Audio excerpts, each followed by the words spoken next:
Salut à tous, c'est Panda, bienvenue sur cette vidéo qui aujourd'hui va parler de coaching et revenir sur ce qu'une de mes apprenantes en jiu-jitsu brésilien m'a fait penser aujourd'hui par rapport à un débrief de fin de cours et où il y avait quelque chose d'assez étonnant. Elle expliquait qu'elle n'avait pas réussi à faire ce qu'elle souhaitait et que en gros qu'elle était même pas au niveau 1 de ce qu'elle voulait faire. Et le retour de sa partenaire, ça a été de dire mais non, mais tu m'as carrément fait tomber, quoi. T'as réussi à aller bien plus loin que ce que tu étais en train de me dire au départ.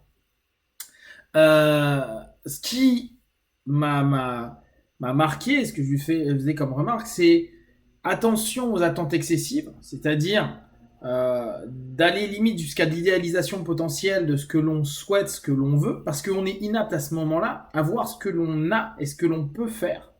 Et d'un point de vue encore plus profond de ce que l'on est. Euh, donc on a cette espèce de filtre et d'illusion dans les attentes excessives. En hypnose, après dans d'autres thérapies également, mais il y a quelque chose qu'on appelle le pré-talk. Le pré-talk, c'est un moment où on va prendre le temps pour lever les attentes excessives, les croyances et les peurs. Ces trois éléments-là, ils sont primordiaux parce que à partir du moment où un partenaire se dit je vais voir ce praticien-là en coaching, en hypnose, en PNL, en ce que vous voulez, en psychothérapie, euh, il peut avoir en tête l'idée de se dire lui il va me sauver, lui il va me guérir, lui c'est un tueur, lui c'est ceci, lui c'est cela.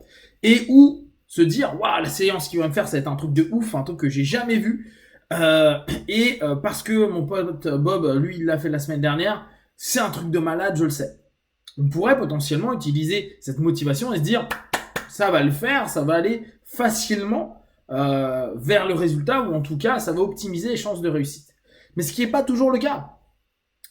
Les attentes excessives, c'est un excellent auto-saboteur. Et c'est pour ça que je trouve qu'il faut y prendre attention autant pour nos partenaires que pour nous. Alors, je le dis souvent, mais le praticien, dans notre posture, on doit éviter les attentes.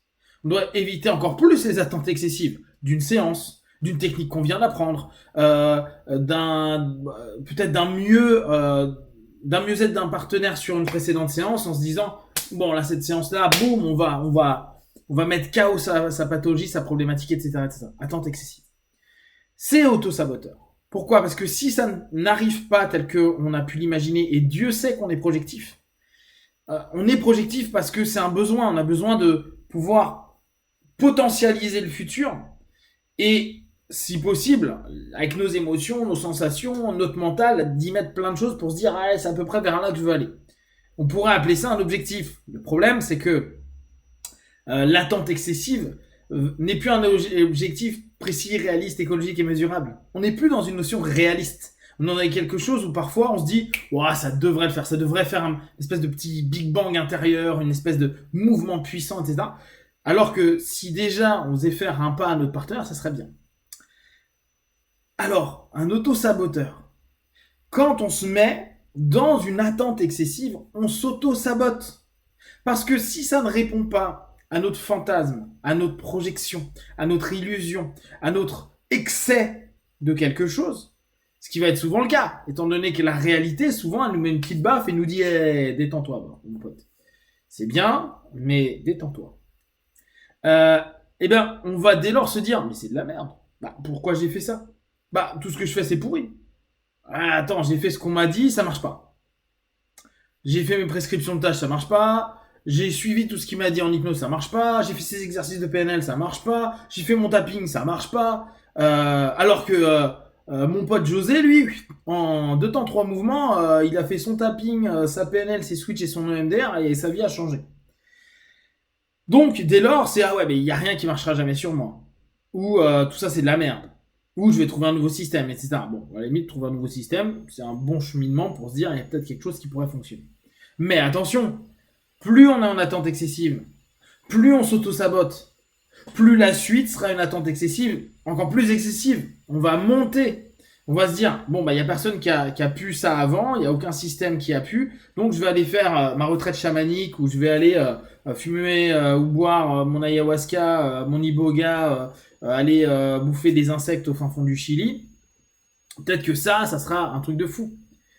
Et malheureusement, Des personnes qui vont dans des quêtes même initiatiques comme ça reviennent en disant bon ouais, j'aurais fumé un orange, c'était la même.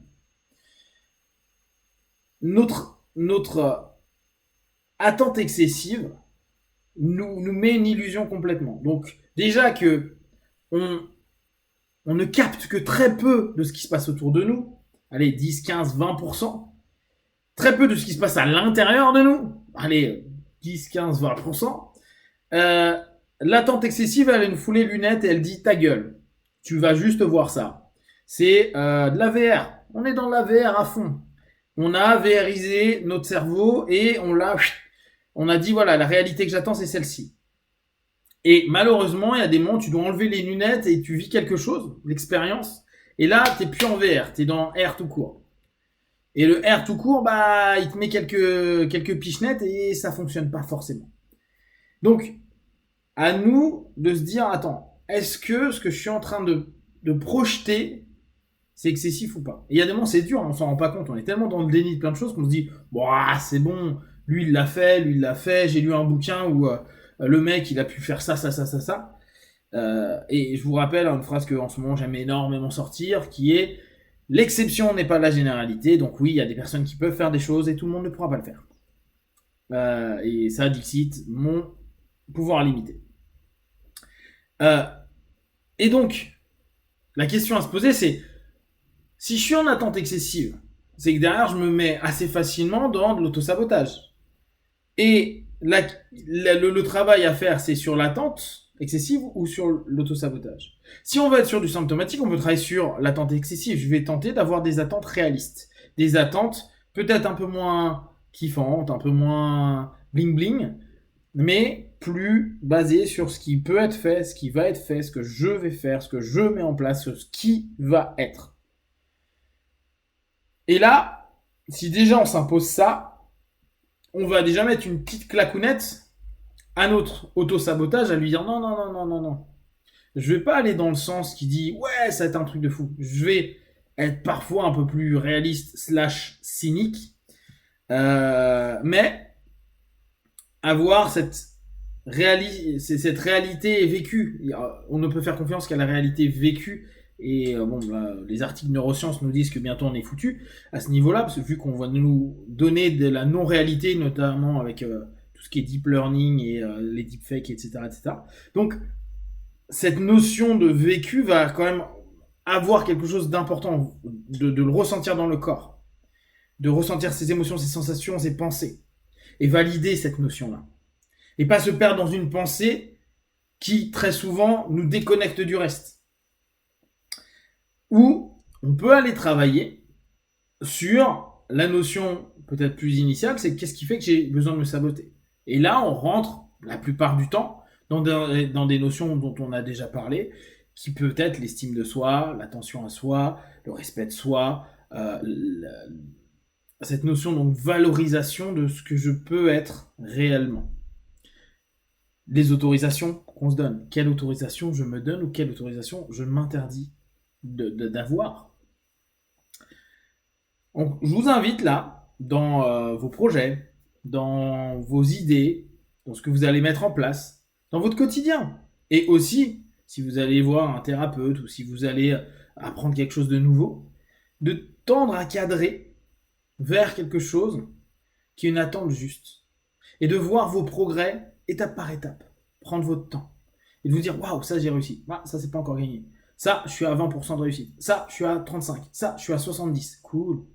Et oui, il y aura toujours des choses qui seront améliorées, qui seront mieux, etc.